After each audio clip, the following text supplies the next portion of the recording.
We are recording, I think. Yep. Okay, welcome everyone to our education system for today, Tuesday, July 21st. Tomislav, take it away. Okay, thanks, Steve. So for today, we are continuing on our simple Rholang example, but in a little complicated settings, because now we have this higher order processes, so that we can send and receive not just some simple string. We can send and receive the processes itself. And I will share my screen. And before jumping to the code, I want to refer to Christian's presentation. And he was mentioning this structure. So the monoid that we was talking about also. So I want to compare his definition of a monoid and our definition that we have here, right? So we can just look at the types. So first we have some type, some structure, some object, and this is our process. Like this can be represented in Scala as a trait or like an interface. Then we have two operations, m squared to m, and this is a unit which you know, from nothing creates our instance of our object. So the first operation is the combine. So we have two processes as the square of the process, and we are returning only one process. So we have this m squared to m. This is a representation of our function from two processes to one process. This is like a binary function. And this function is really just as the variable, or you don't need anything to produce the object of the instance of our object. So this is in our case nil. We don't need anything to produce this process, because this is in our case empty par. I mean par with empty set inside.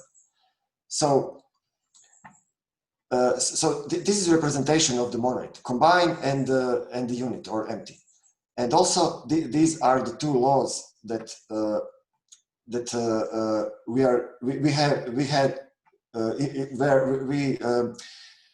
are protecting here, or defining these laws here, or checking these laws here. And this is exactly what is described here, like left and right unit. So the nil or empty can be on the left or the right side, and this is exactly the same as the process on this appended, right? And the associativity, it is also it doesn't matter in which order we will first combine our processes. So this is our representation of this structure. Does this make sense? Yes. Yes. Cool. So Christian describes this complicated structure. So first he's saying we have this basic operation. We have this process M. So we have this structure, and now we want to somehow add more structure to this object. And he's describing this complicated structure, which I definitely cannot explain, but it's much more complicated than in our case, just a regular set of processes. So because this is our internal state that we are manipulating. But basically, we are using the same technique of, you know, having some operations and then changing the internal state. And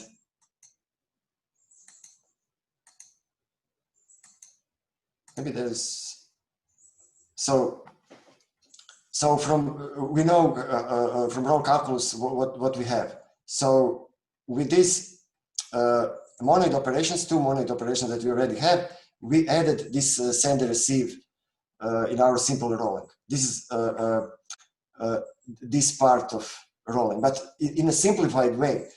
We are only using this n, and we are not distinguishing between a process and names. We just have a process, and only in this first position. We don't have this other part.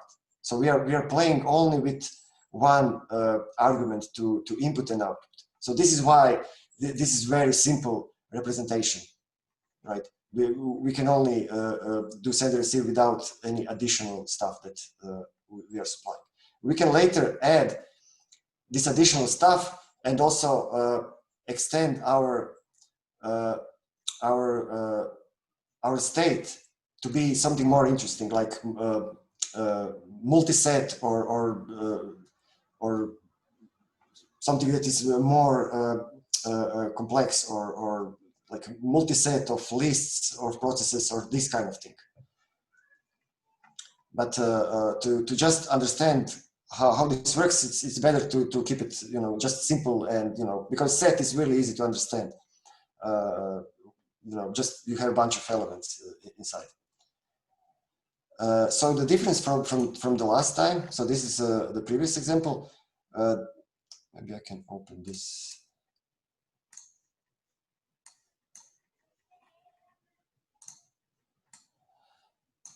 So example from last time is really very small change. Really, we just want to have something more complicated in the place of name or channel that we want to send or receive. So in the new version,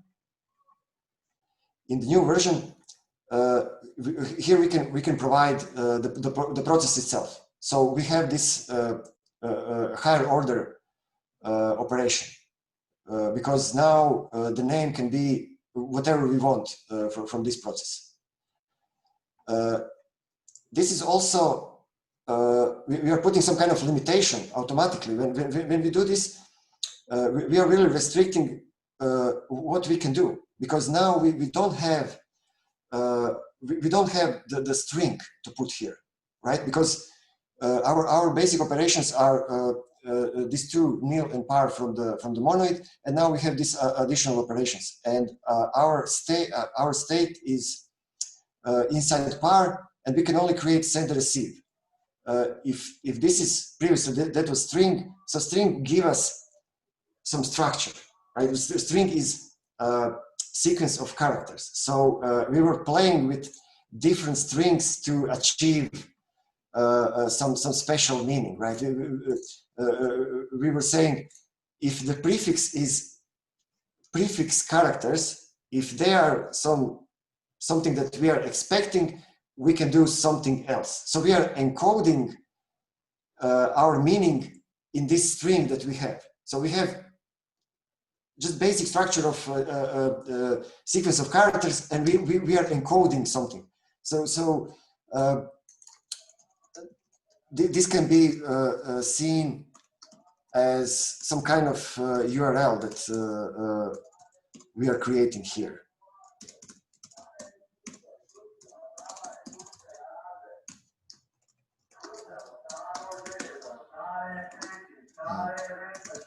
Okay. So, and in this way, we want to create some kind of specification, or for example, for URL, we automatically think about what Greg. So what I'm trying to connect with Greg's explanation in Casper, we are really saying what kind of resources you can you can get, or that you can identify. So in this case, we were creating some our representation of this identification. We were saying, oh, this is like if we see some prefix, we will do something in our execution. So, and this is exactly the purpose of URLs. You are specifying on which part of code you want to execute, or you know, it's like calling some specific function with some name. Right? So I'm telling all of this because we were using string to encode all of this. So when we use process for the same purpose, we are automatically restricting what kind of stuff we can create. So now, basically, what we can create is these classes. So we need additional variants of our process, so we can have new structure that we can create, or to create this structure in more granular way. And I'm talking about this ground processes. So now we are extending what process can be, because now we are not using string directly as the names. So we want to say, yeah, but we have additional types that you can use to create the process. And the same, it's very similar how we are doing this in like official version of Rholang. We have this special private names, and a ground, or like a primitive, or that can be like similar thing. So we want to expose our internal types, for example, that we have in Scala, and like lift to our language that we are developing, our simple Rholang. So I created just a basic two basic types, string and integer. So this can be seen as just a wrapper around the Scala primitive type. So this says gstring means ground string, but really we are just wrapping the Scala string. The same is with integer. We are just wrapping the integer and saying, yeah, in our language we also have the same thing as integer, you know, but we need to represent it somehow in our language. So I also added this special thing that we want to have. So now we don't need to use string and encode in some way, then parse, and we can be more precise, and we can create a class for something that you know, we want to give a meaning. So now we can have separate object that is holding exactly this meaning of something like a system call, or you know, some side effect that we want to execute, and we can represent this as a system object, right? Also, nice thing is to have ability to combine multiple processes, but in a sequence, right? So we have this operation par, where we can combine two processes into one. So we can take two processes, and we can create from these two processes we can combine it to one process. But this par operation doesn't give us the ordering. So this tuple type, it's really represents combining of processes, but with the ordering, right? It will not just smash all of these processes that you have. It will just keep it in a list, or I mean, tuple is like a list of heterogeneous types. So in this case, we want to have the same capability in our like, simple Rholang. We want to combine processes and just keep it like in the list or in a tuple. So we also for this type we also create this wrapper object where we will keep this sequence or a list of processes. If this makes sense, these basic types that now we want to include as our processes. So we are just saying we have an additional variant what we think about process. Yes. Yep. Cool. So now that part was I already push it in the gist, but this part was missing. And here, so I'll just first go directly to the use of our language, or what is the difference between the previous version, and it's very similar. Basically, we are using send directly with strings. So now the question is, but how can we use send, which accepts process, and here I'm using string directly, this in the same way as in the previous implementation. And this is something that is allowed by Scala type system. And machinery that I was showing in the previous sessions about implicits and how this implicit argument can be supplied without specifying directly. So now I can ask, for example, I can ask in this expression, I can ask with Control-Shift-P, I can ask what implicit arguments this function accepts. And this is like normal function. There is no implicit argument. If I go to this function, it's just one argument without anything extra. So when I go here, and when I do the same thing, I see different thing. Because now we have additional argument. We have this string to process object that is used together with this argument B.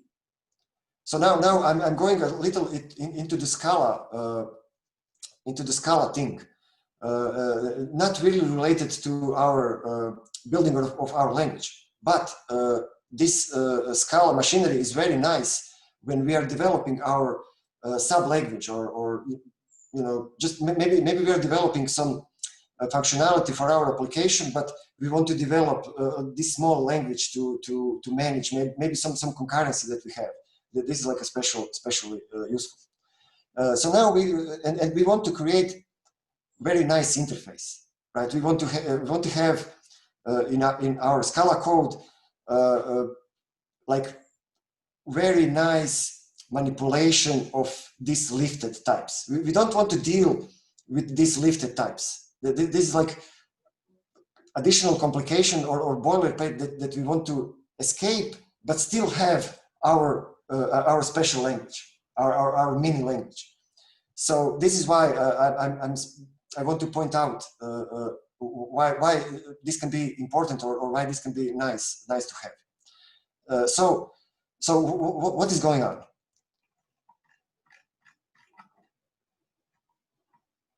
So because now I have this additional now we have this operations that accept process. and we have these additional operations that are creating our grant types, because for each of these objects, we defined the operations, right? As I explained for the previous example, we want to keep all of this structure private, so you cannot access the constructors of these classes. You cannot see these classes, but you see these operations. So if we want to use our types in our code with these operations, this can be pretty verbose. And I mean, you can imagine that for every call like this, you need to write creating string process, then, you know, in par with integer and some number. And I mean, we can use this code also, but it makes our language more difficult to use, because now you need to specify this additional function just to use the string. And this is why we want to create something that will do this conversion automatically, right? We want to say, oh, I want to use string like normal type, like, but in the background, this string will be lifted to be a process. And this code is exactly what this code is doing exactly that. So first we are defining this interface, which is saying if you have some type A, you can create a process from this type. So this interface is saying for whatever type A you implement this interface, this means that you know how to convert from this type A to a process. So basically, we want to describe this function, right? From A to process, from some object to a process. So before I go to these helper functions, I will just show the implementation. So you can imagine that for all of our Scala types, we want to create these converters, right? We want to create converters from this basic Scala type to our process. And of course, we are using these operations directly.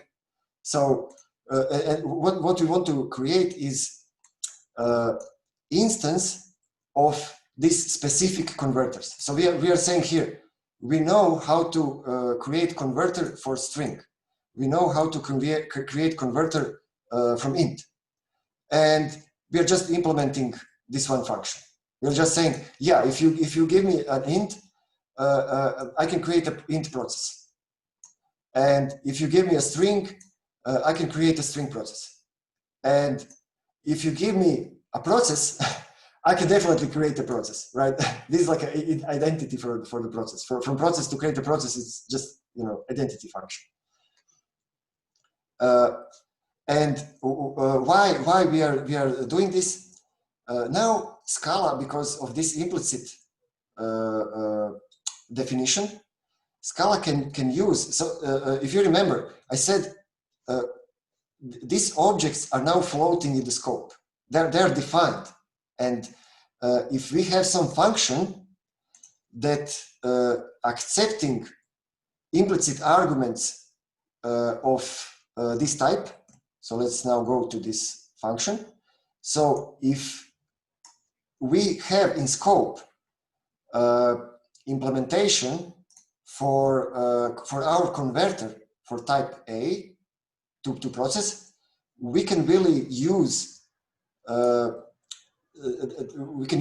this converter to convert this type to a process, and then use the send, our basic operation, to send this process to or to you know, just execute our send operation that we have for a process.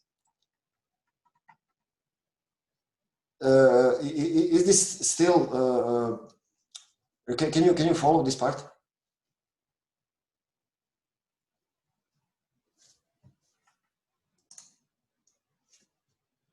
Yes. I don't want to go too deep because I want to be sure that we are not doing anything special. We are just hiding this one argument. Maybe I can write this even more clearly. We have like similar thing as here. I can just copy paste, and I can replace this syntax with this implicit syntax because I said this is the same thing. And how we call this is not important, or even we can name this, and we can use this function here. We can use this object here, but then we need to call a function because this pp is the trait, so we need to call the function. And this is why I created this helper function, which you can see. This function is nothing but the shorter version to call convert to process. And I'm pointing to this this function because this is very often used in Scala to represent to simplify how this instance is called.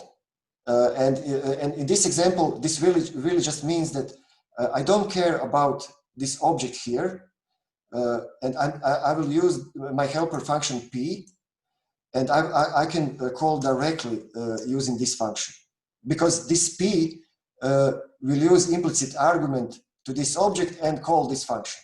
So it's just the shortcut, right? It's just the alias for this long version of the function.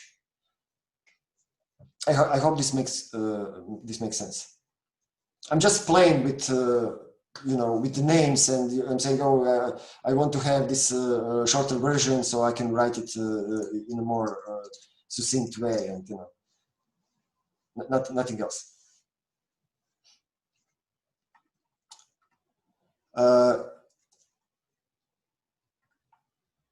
So the same thing is for the sieve. I'm calling these extensions because we already have send for the process, but this is like extension that giving us nicer way to call send with normal Scala types. And in the background, Scala will do this lifting or wrapping our primitive Scala type to our Rholang type. And now for this sys function to create like this system process, it's basically the same thing. Just we have different arguments. We have this string as identifier. This is our like special name, and we have a process that I don't know what we want to do with it, but we can supply to some additional process to do something, and that's all basically. Do you have maybe some question here?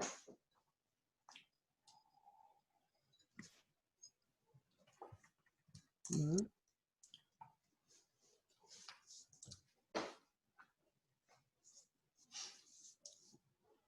Maybe you want to see some part of it, maybe in details, or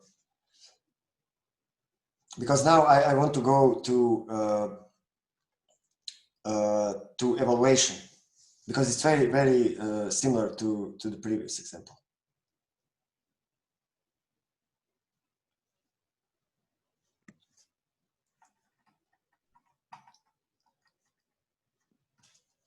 Okay. Let me show. So basically, what we want to do with eval, when we are executing our program, we want to do this the same thing as in previous example. We want to match our send and receives, and we want to detect our special name and do something else. So now we don't need to decode our string in this special way that we were using these three characters in the beginning to have some meaning of our special name that we are setting. Now we have this special class, and we can match in the same way and say, yeah, send receives are behaving always in the same way, but when we have this GSystem class inside our program, we can match our name or our string in the first argument, which is basically not very different from from previous, but now we have more structure, so we can be more precise, right? And we are doing the same thing. We are like printing this to Scala standard output, and we are returning our state on which we are folding, which means we are not changing the state. We are just, erasing this system, this system process, or we are using this system process, and now the result is printed, and we will not put this process again in our result. Yeah, and send receive is doing the same thing. If we are matching the send receive, we don't modify the state, and if we don't have matching, we are adding this send to the state. So we are not. This means we are not changing the state. We are, this send is still part of the resulting process. And this is basically the whole thing. So yeah, I didn't mention the tuple. For tuple, I also created this binary function that accepts. So first, let me go to the basic operation of tuple. It accepts two processes and combine it in our class that I said it just creates a list of processes. So it's very similar to part, but it's keeping the orders. It's not smashing the processes.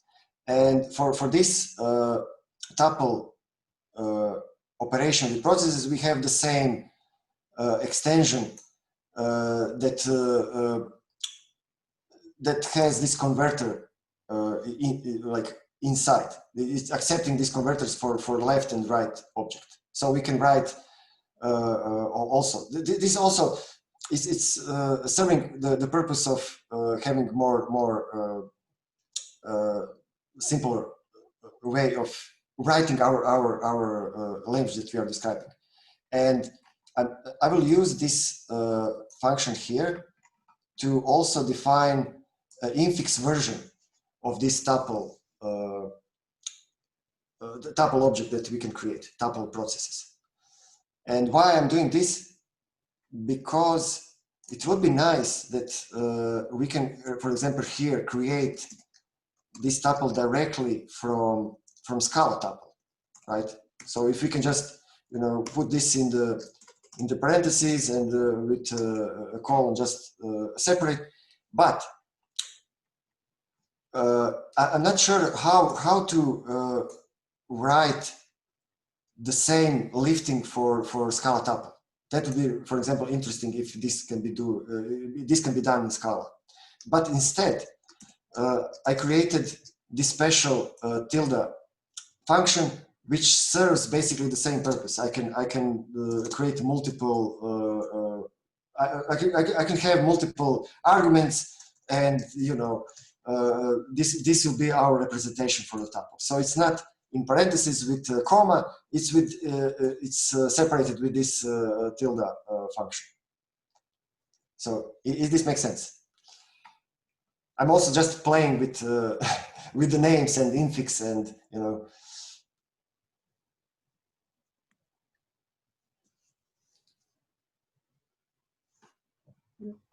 Yeah, looks good. And now I can execute this code. So we can see, so before where is my result?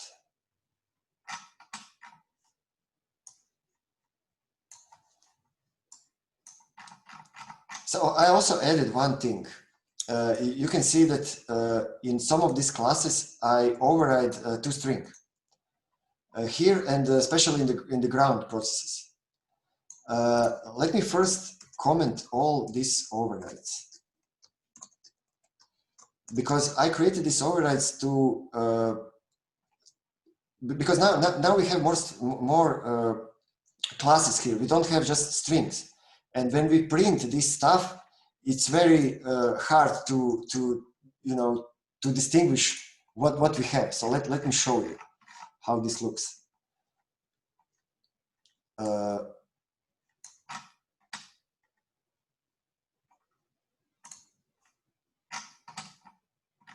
This is not correct. Let me try. It must be a lot of more. Yeah, this is what I'm expecting. So you can see this is our process that we are looking, this prog1. So we have a bunch of stuff in parallel. And now when we are looking in our AST, we are seeing all of these classes printed. And now it's very difficult to parse this, just looking at the string. So because we have a large par, and par is really a set of processes. So we have the first process is send, and inside this send, we're really sending a string, but string is also always in the par. So we have this par inside, and this set always. And then we have receive, and we have the same thing. We have par, and inside par is always set, and inside the set we have our string object. So now you can see how large this is. And for example, if we are looking in our special name, we see this is a first argument, and then we have our process, and our process is like a large thing where we have this tuple, and inside tuple is really a list, and list of processes, and each process is a par, and then you see how when we create a more structure, then if we just print this large structure, it's not easy to see what we have. And this is exactly why in Rholang, when you look at the protobuf stuff, you see this, right? You see this many different objects, how they are collected in this part. And this is what it's like difficult to looking from outside to understand, oh, what is the structure? How this is combined, because you don't have all of the nice functions here to create the structure. You only have the structure. So this is somehow the problem. It would be nice if protobuf can create this kind of stuff, right? So that you can generate something very useful in your language, or Scala or JavaScript, or whatever you're using with your protobuf or your definition of the state. But you don't have this in protobuf. You just have this. Here is your structure, and you deal with it. So this example is more simple to understand. So let's see exactly what it is. So here we have two processes.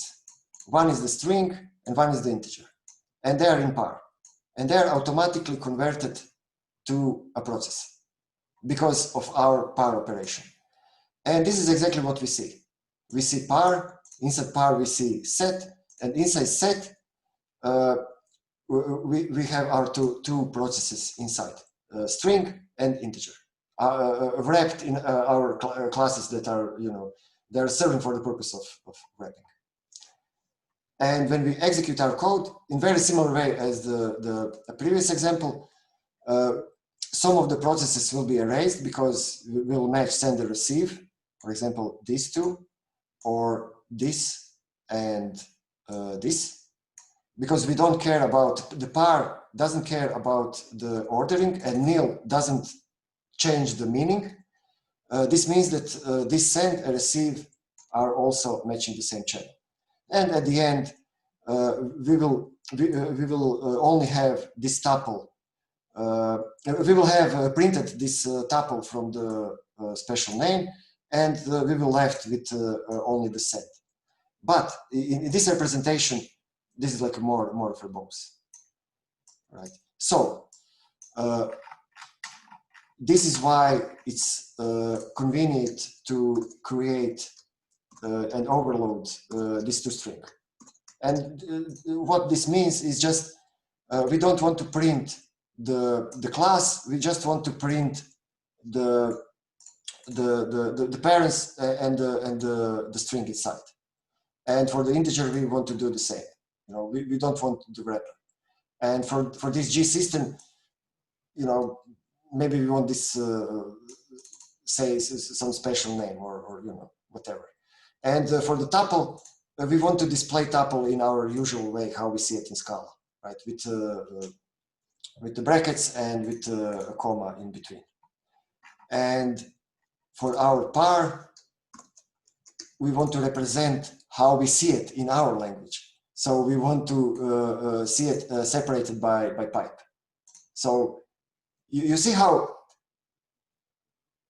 we are representing our language with these kind of functions, but also when we print our structure, we want to print it in the same in the same style. We want to see like the same syntax, and this is exactly how in Rholang, when you send your code as a string, you get the result and you see evaluating. So what Rholang did, it parse our code, and then from this giant structure of classes, we have this pretty printer to print this in a way that again it's look like the original our original language. So now when I execute this code, we are seeing this much more in a way that we are expecting, right? We just see the meaning. We don't see like all of this par set. We are not interested in that. We are only interested in the meaning what we have. So now we have this representation as we override into string. So for example, here we have a tuple of here's a nice how it's represented. It's really not represented completely correctly, right? Because here we have a tuple of 2 elements, and the first element is the tuple of 2 elements. So our implementation is not really correct. We should detect when we using this tuple here, where we are combining multiple tuples with this tilde to really create. There should be a list of 3 elements, and not the tuple of. There should be like a tuple of 3 elements, and not the tuple of 2 elements and then again of 2 elements. So this is something that I can improve to be more correct. And here we have exactly the same thing as we specified. So we don't see any noise. We just see the data. And at the end, now we are printing. Well, we added this additional argument, so we are printing whatever process we have here, and our process is a tuple of 3. And at the end, we are releasing. So what would Yes? protobuf give us over just the serialization of the process? When I'm saying protobuf, I'm just saying protobuf gives us definition of these classes. And this is exactly what I wanted to show you. We also have GString. And here it is. So you can see this expression generated by protobuf, it's really this class that I showed you here.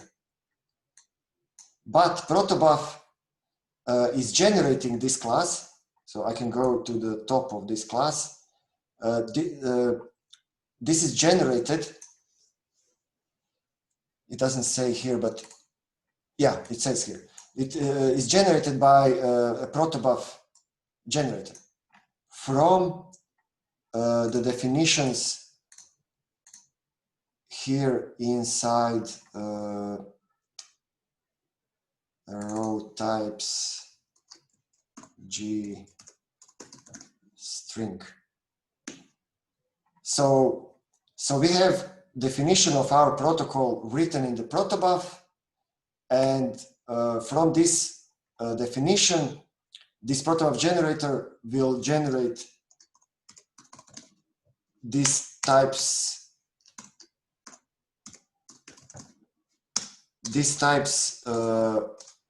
here with all of this. You see this helper functions.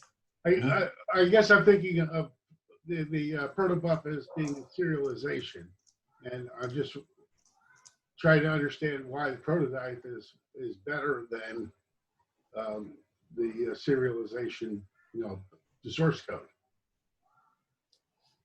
I mean, it's more compact, obviously. I guess that's would be the main thing. Yeah, that's a good question.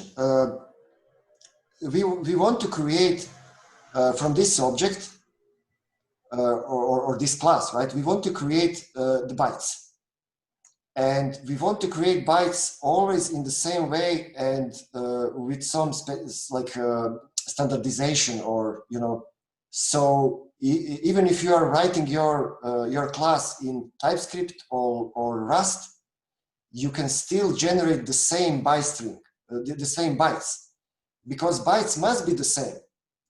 Because we are hashing this, and we are using all of this crypto stuff. So whoever is serializing this object, this name, this process, should always get the same result. And this is why protobuf is used, because protobuf is giving us this like guarantee that this will always be the same. And how this is working in protobuf is these numbers are the ordering. So the name is not important. So this means that whatever you name have here is not important. All of this is not important. The names are not important. Only the ordering. So this G string is used. How can I find this? In this generated code, you have lots of helper functions and many different stuff. But I want to show. Basically, when protobuf serializer see this class, this kind of object, it will just start to serialize one field after the other, right? Without any names. So the only important thing is if you change the ordering, then the serialized bytes will not be the same. So you can play with the names however you want. You are still safe. So if you for example compare this to JSON, this is pretty much different, because we are serializing also the name and also the value. So it's not only that we have more bytes. It's also how difficult it is to change something, because you are changing the name of the field and also the order and the name. So it's really the protobuf is a more abstract representation of the code, in that you've abstracted out the names. Is that? Yeah. But I must say that this is like not very convenient, because in Scala you can use polymorphism, and you can define much richer, objects and types that you want. And if you want to do this in protobuf, you have a problem. For example, you can see that our just for example, the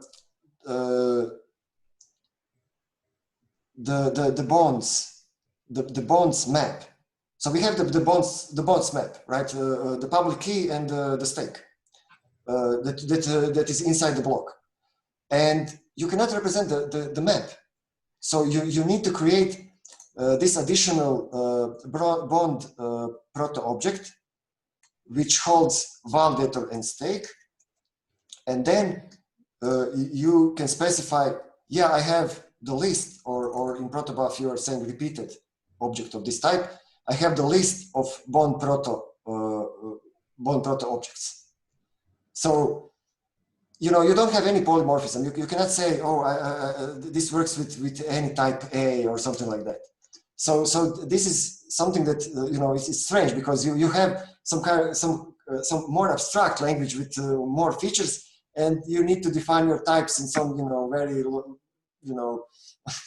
old-fashioned language like protobuf, or Go in the same. They are like almost in the same level. And now we are generating our Scala code from this like very simple language. So what I'm suggesting is maybe it's better to start with Scala definition and just generate the protobuf, and not the other way around. The protobuf can be some artifact that you are generating from Scala, and you say, oh, this is my interface. But we can work with much nicer type in Scala. Yeah, I guess Gurinder just mentioned it's the 21st century version of the X409, which became the ANS1, which is the LDAP bit specification for strongly typed, very efficient strongly typed data. Yeah. Wondering why they didn't just use ASN1, but that's, I guess, not in the scope of this lecture. Yeah. I mean, this is a totally great question. I mean, Google developed a serializer, right? Protobuf. Yeah. Okay, I mean, this is like a good thing, like very fast, you don't have names, all of this nice stuff. But they came to conclusion, oh, we need to like build the whole type system, and and that's the question. How did you get to this conclusion? You just have a serializer. I mean, I mean, it's very. This is similar to GraphQL, for example, right? We are creating some types, and you're specifying your schema, but GraphQL didn't start from the serialization and say, oh, we have serializer. So yeah, and yeah, there is other examples for this type definition. Maybe something that I'm familiar from Microsoft. They developed.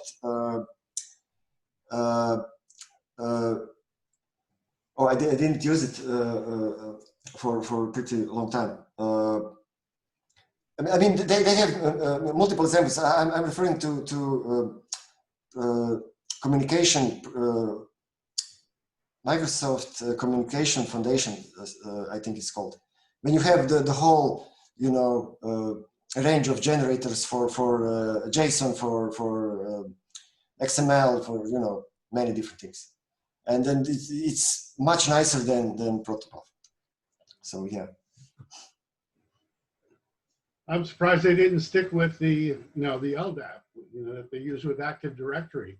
It's really nice in that your specification language is the same, is also ASN1. So you define your objects in the same language that they have a representation in. So you can take this binary thing like protobuf and and use the definitions to express it back in detail as to what is in the string, a readable version of the serialization. Mm-hmm, mm-hmm. Okay, I didn't mean to interrupt you, but thank you. Yeah. I mean, this is very related because this is exactly our Rholang state. It's represented with these row types. This is exactly our par object that you are familiar with, right, Raphael and Arthur. You know what it is, but you seen this object in JavaScript, and you were fighting with all of these classes that you need to create and somehow represent in these generated objects that you have in JavaScript. But this is coming from here. This is very specified. And what is worse that is that in Scala code we also have this fighting with these objects. How to convert, for example, Casper message, but not proto, but Casper message here. So you see here that all of this proto with the proto suffix is the proto generated classes, and we have our versions of Scala classes that we have this like a wrapper that we are copying between objects. So all of this stuff is duplicated. So this is also what is strange, right? You have protobuf definition, but also you have, again, the same thing with classes, directly with Scala classes. So the question is, why all of that? Why we cannot just write Scala class and just generate all this protobuf? I mean, we already have these classes. So it's not that, oh, we don't need to write it. So. All right.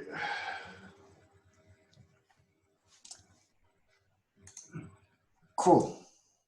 Maybe we can stop here. And I mean, if you have some questions or maybe something that you want that I cover next time, or. What I missed the part about the doing the continuation with the receive. Oh, I don't have continuation. I guess that's for next time. This is like a very simple language. Receive only have a name, or only receive, only accept a process. There is no continuation. Just one argument. But why not? Why wouldn't you not have? Why not have a continuation? I mean, that would be easy, wouldn't it? Yeah, I wanted to keep it very simple, and with continuation, things are starting to be more complicated, because I can show you here. If we have some match on send and receive, so now in this situation we will have some additional process that can have some additional send and receives inside. So just by folding over all of the processes in our state is not enough, because now something new can arrive, or and then we need to fold again. So I'm thinking how to write this evaluation in a nice way, or like in a simple way, because with the nesting we need to take care of this new stuff. Sorry? It's just recursion, right? I mean, you're just I mean, invoking the whole, doing the whole, you're going. Sorry, Jim, you're breaking up. Yeah. I guess you don't want to go deeper and deeper, but it's like recursion. Yes, it's. I mean, it's recursion, but here it's very simple, right? Here we're saying, oh, do I have something on this name? You know, I have this send on this name. Do I have receive? If I have it or not, that's the end of the story. But now when receive can create a new processes, now we need to check this again. Now we need to check all of these previous send and receives. Oh, do we have match now? And so we can go into recursion multiple times for each continuation. But is this like a performant? Because we are, you know, checking this multiple times. Well, you're right. We have everything's done in parallel. So we're basically just adding, right? And we haven't defined a tuple space yet, right? So. Yeah, our tuple space is this set of processes. Well, then we just add the continuation to the set, no? Yeah, but we need to execute this continuation, right? Because inside continuation, there can be a send and receive that can be, you know, merged. Maybe we have com event, but also maybe we have like maybe we now have some send for matching receive that we have previously. So we need to go back and check all the stuff again. So maybe we can explore different versions, and for now we don't have any parallelism, right? We are just folding over the whole set, and there is no parallelism. It's just, you know, we are searching for our parallel stuff in sequential way. So. But you see where some of this execution is happening, right? In eval, we are doing this matching. In our state, we are just combining stuff, and, you know, we don't do any execution. Execution is inside eval. Or yeah, I wanted to show the reduce. In reduce, we are doing the same thing. So I wanted to show how tuple works, because it's really the same. Right. Where is tuple?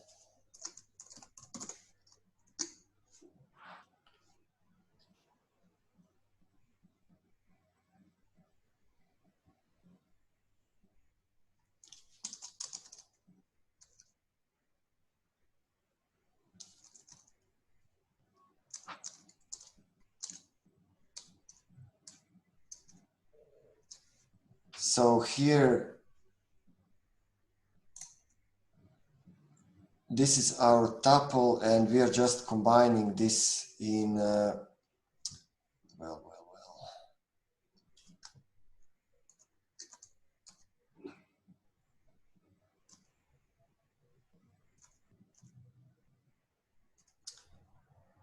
Previously, I found better example, maybe with,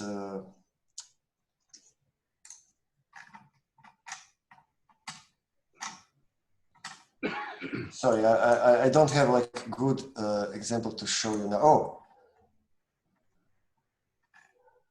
I guess when we get Rholang supported in hardware, it would execute all of tuple space in parallel at once. yeah. We want this quick search when we find com event, and when we want to execute a continuation. We want this new processes to somehow be very quick for checking for changes. Yeah. Here is the example of multiplication. So we have this wrapper with the two classes because of protobuf generator, but we have two processes, and what this represents? This represents, you know, some process multiplying with some other process. This is this expression. So we are extracting the long from this process. So this P must be a number.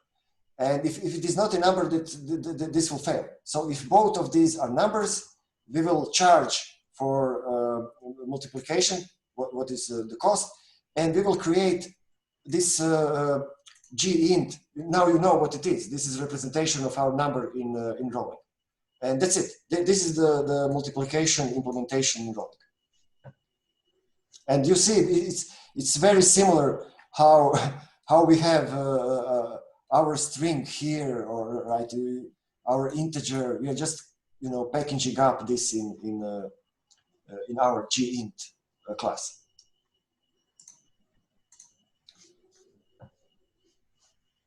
This is our reducer. This eval is our reducer when we executing stuff.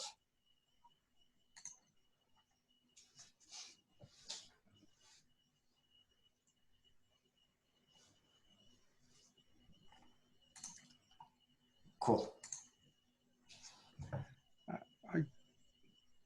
Are you looking for topics for next week? Well, I want to extend this example, and go into more into details, and maybe write something more complicated case. But yeah, if you have something in mind. Not specifically for next week, but we spend a lot of time on language, but at some point it'd be nice to talk about performance. So maybe understand a little more how Casper's coded up, and then what are the issues around performance. Performance of are you interested in performance in Rholang or Well, I think it seems to be that the assumption is that any Rholang performance can be solved with parallel code and hardware, but it's kind of performance of transactions on the blockchain. Yeah, this is not the easy topic. Definitely, I mean, definitely, I don't think that now Rholang is performing very well. The language or the chain. Yeah, when I say Rholang, yeah, this is a question. What I really mean, I don't mean like Scala execution.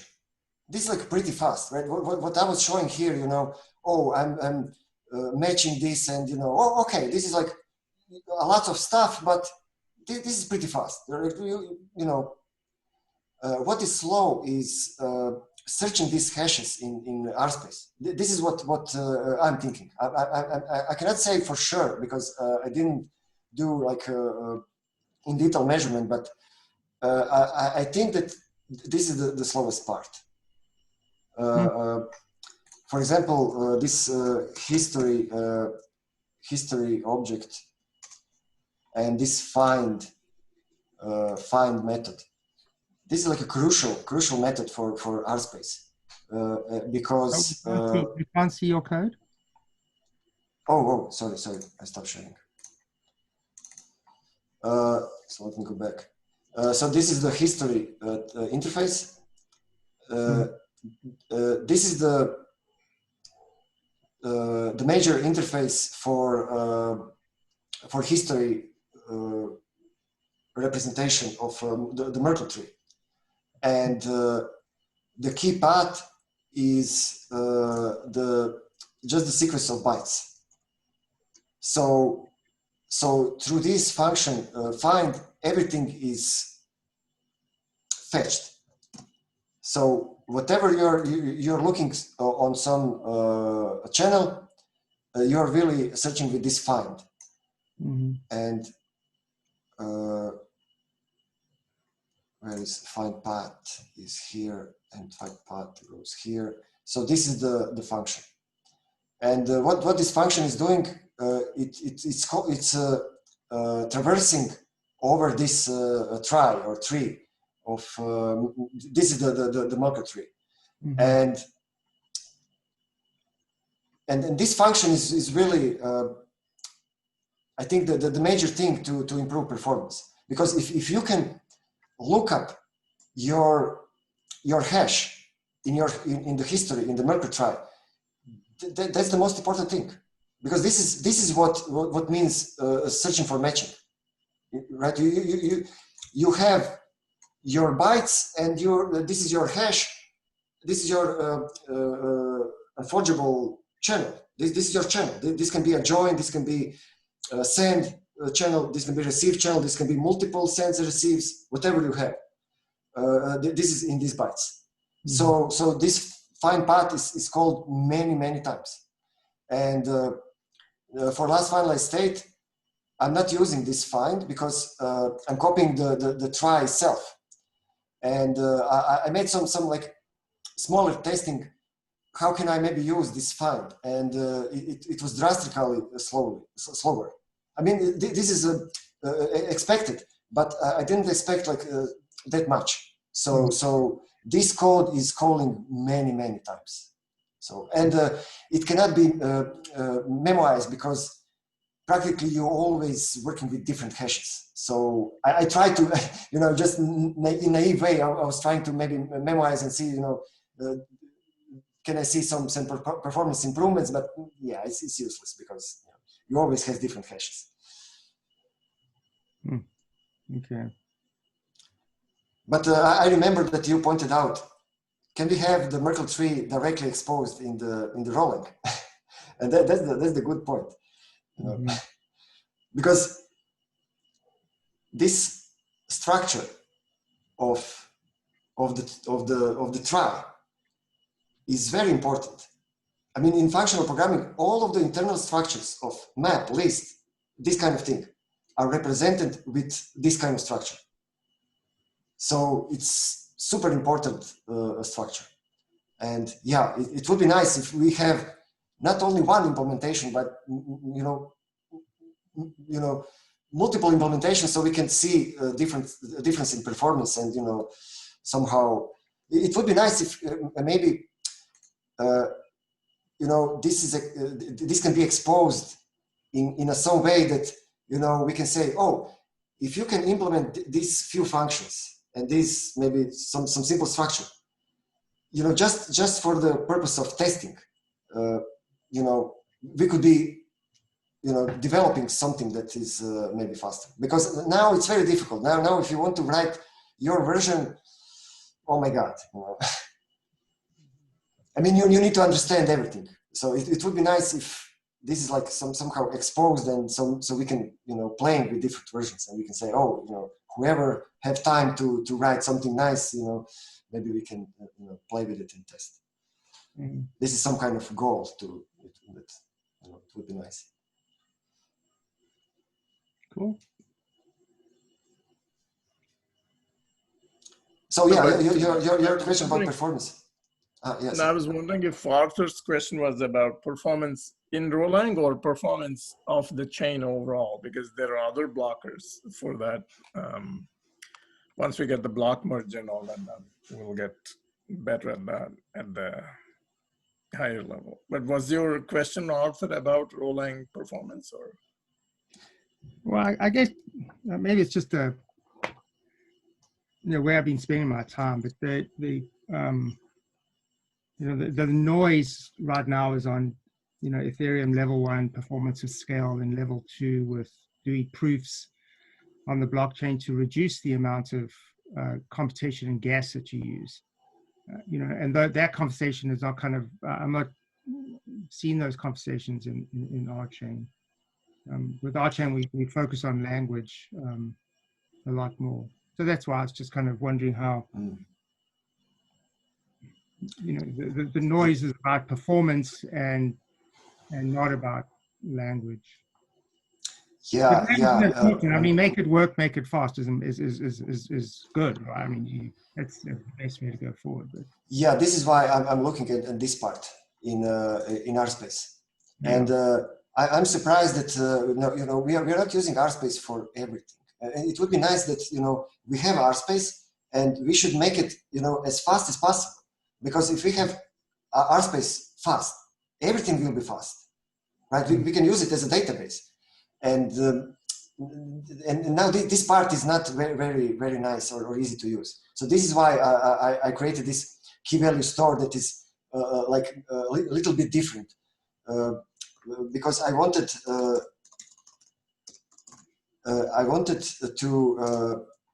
to split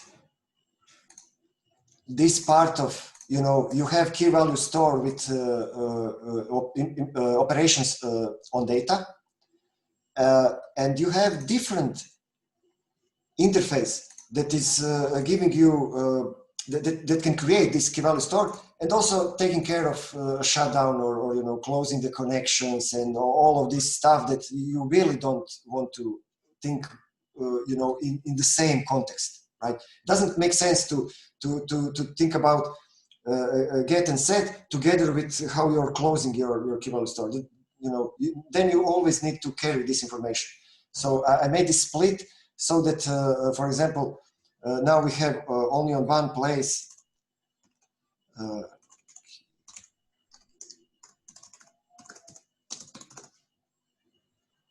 key value store manager, only on one place where all the databases are specified here. You can combine multiple databases in the same environment if you like. If you don't like, you can separate. And also you have shutdown only in one place. So when you do the shutdown, you're calling all of the databases, and you're calling the shutdown on all of these databases. So you know, just by separating different concerns makes code much more easier to use. And the idea is that we do this in tuple space also. So when you think about tuple space, you're not thinking about, you know, connections to your database. You know, you just think about the get and put, right? This is all that you need, or propose and consume and produce.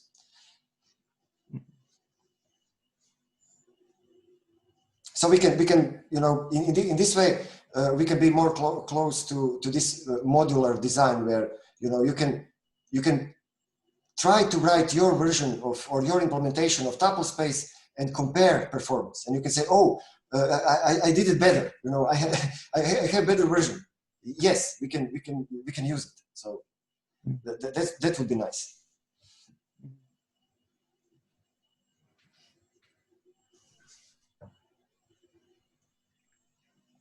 And also for performance, for example, for block merging, performance of block merging is going to be also important, or I'm not sure how exactly we are going to do it, because we will have a lots of event logs from many blocks. And we need to compare for conflicts, for matching of channels.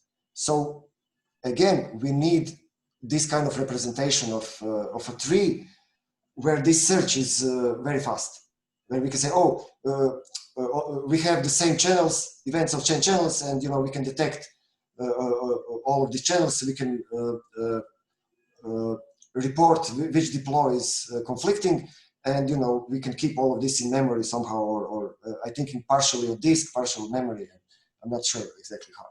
But yeah, this can be also impacting performance. But I mostly think that Rholang can give us, if we have fast Rholang, we will have fast everything. You know. Greg seems to be focusing on hardware solutions. Oh yeah, especially. Yeah. And I mean, in essence, you know, if we look at what we have with, you know, Rholang or the process calculators, we got everything in parallel, everything happening at once. And, you know, we have a constraint in that how many cores do we have, how many processors, how many things can we actually do in parallel? Yep. Which is why the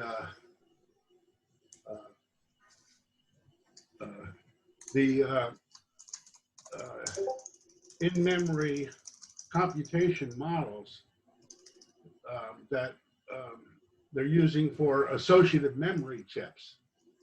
You know, the associative memory chip, you know, gives you content addressability, which is, in my mind, that's 90% of what you need for Rholang. But it's also doing computation across memory rather than serially in a von Neumann manner.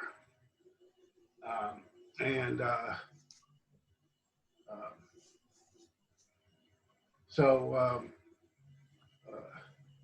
do you still have a clock or? Yeah. Because I would like to run Rholang on some asynchronous processor without clock, right? You just execute everything in parallel. I was reading there is some kind of solution for that. Well, I'm sure these chips have clocks. The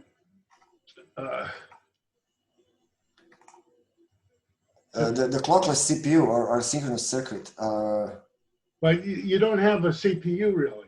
Your computation is across memory. It's everywhere at once. The logic is built into the memory. That's the way, you know, in other words, if you want to do content and addressability, for example, you can't, you know, you don't want to search through the whole memory. Instead, you want the memory that matches this pattern to make itself known to you. So the memory. So, Jim, you're breaking up a little. What did you say for I mean, you have CPU, right? No, well, yeah, I guess you're always going to have some kind of CPU, but when you have a content addressable memory, you don't look for anything. You say this is what I'm looking for. Then all of the memory checks itself against that value at once at the same time. Okay, it doesn't, and you know, I mean, the way that it's done with the CMOS chips, it's somehow employing neural network logic to do it. So it's not really doing it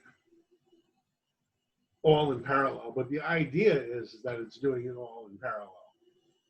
And you know, it can give you an instant answer. So if you want to, you know, if you want to know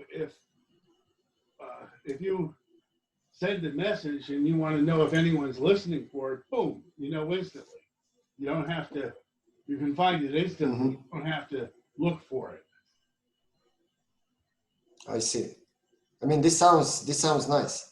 Yeah. Can you share maybe some link or? Because Yeah. this sounds like some kind of I know there's designing. other, but I can't find them offhand. I mean, this is the classic chip that they've run. I'm thinking that maybe this kind of thing can be tested on FPGA, and you know, creating this kind of memory, and you know, just for the testing, because this is like the first step. You know, the in-memory computing is the idea of putting your logic and your memory together on the chip. Hey, Jim, you want to share your screen? Yeah, you're not, in case. The thing is, Yeah, there is. I put these two links in the thing. I know there's more stuff if I can find it. I know If there is something substantive, we can. There is actually Steve Henley looked at that Google program where open source chips can be produced by Google for free. Yeah, I was looking at that. FPGAs included in that also. Yeah, I don't.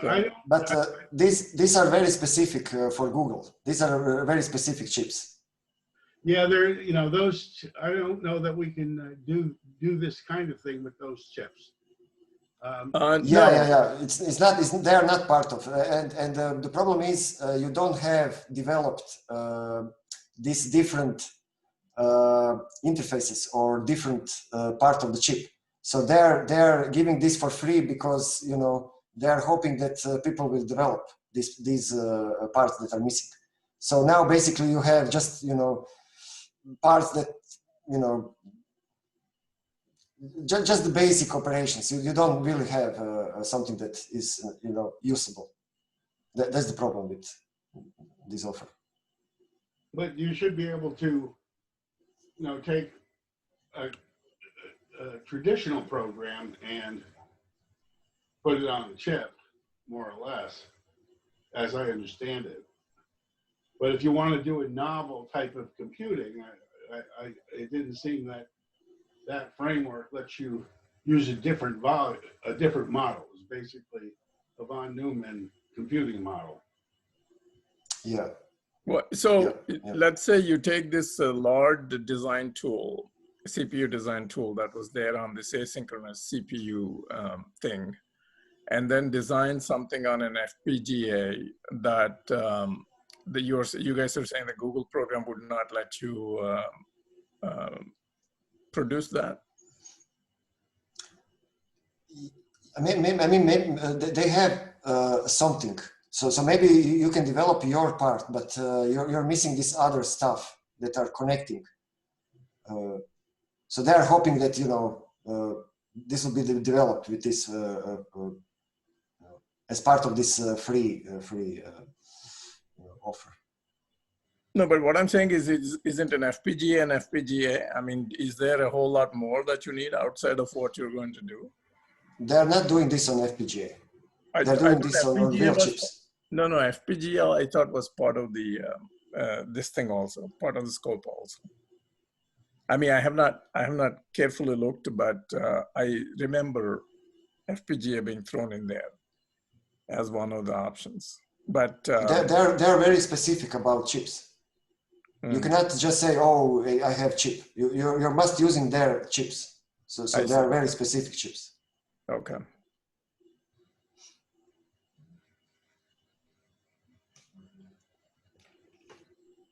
Sounds good. So any volunteers for fixing the performance on Rholang? Arthur, I'm looking at you. I just want to talk about it right now. Yeah, it would be. Can I do an announcement just very quickly?